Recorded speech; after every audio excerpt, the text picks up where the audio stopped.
Hi friends, BP sugar లెవెల్స్ని ఎలా తగ్గించాలని ఆలోచిస్తున్నారా? అయితే ఈ రెసిపీ మీకోసమే. ఒక కప్పు జార్ అదేనండి జొన్నల్ని తీసుకొని 2-3 సార్లు కడిగేసి నానబెట్టుకోవాలి.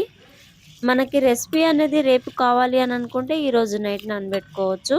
ఈ రెసిపీ చాలా ఈజీగా ప్రిపేర్ చేయవచ్చు. రెసిపీ తయారు చేస్తున్న ఒక్క 5 నిమిషాల ముందు అటుకుల్ని నానబెట్టుకోవాలి. ఒక 5 నిమిషాలు నానబెట్టినా సరిపోతుంది. చాలా ఫాస్ట్‌గా నానుతాయి అటుకులు. నానబెట్టుకున్న జొన్నలు ఈ అటుకులు కలిపి మిక్సీ పట్టుకోవాలి. జొన్నలను నైట్ అంతా నానబెట్టుకోవడం వల్ల జొన్న చేనులో ఉన్నప్పుడు తినే కంకి ఎలా ఉంటుందో అలా అయిపోతుంది నానబెట్టడం వల్ల. చాలా టేస్టీగా ఉంటుంది. ఇంకా జొన్నలకున్న సహజ గుణం అనేది వచ్చేస్తుంది. జొన్నలతో చేసిన రెసిపీ ఏదైనా హెల్త్‌కి చాలా మంచిది. ఇప్పుడు జొన్న రొట్టెలు చేస్తేనే తినాలని లేదు. ఇలా వెరైటీగా కూడా చేసుకొని తినొచ్చు. చాలా బావుంటుంది. ఈసారి ఇలా ఈ రెసిపీని ట్రై చేయండి. ఈ నానబెట్టుకున్న జొన్నల్ని తీసుకొని ఒక మిక్సీ జార్‌లో పెట్టి మిక్సీ పట్టుకోవాలి.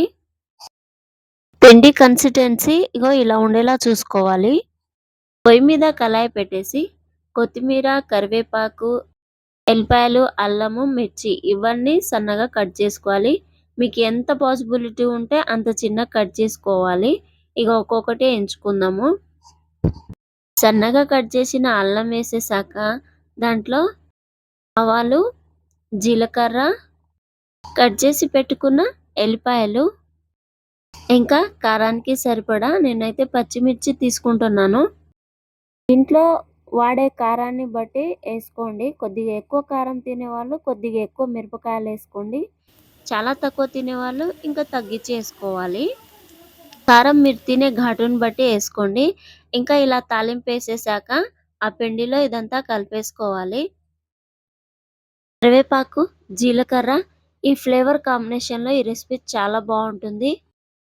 ఈసారి ఈ రెసిపీని ట్రై చేసి చూడండి.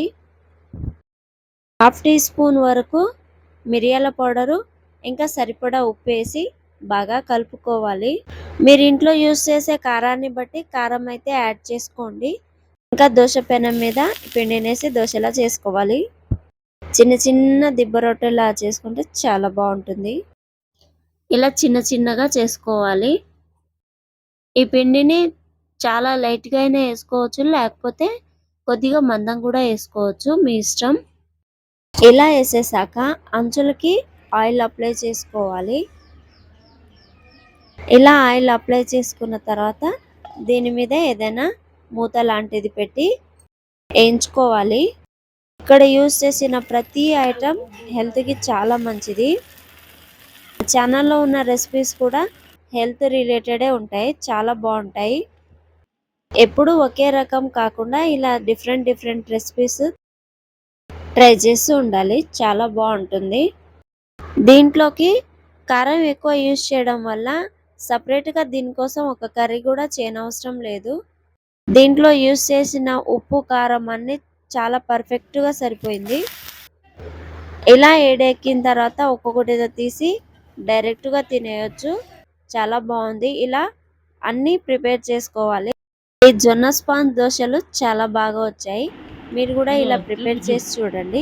మా అత్తయ్య, మామయ్య గారైతే టేస్ట్ చేసి చెప్పేస్తున్నారు చాలా బాగుందని.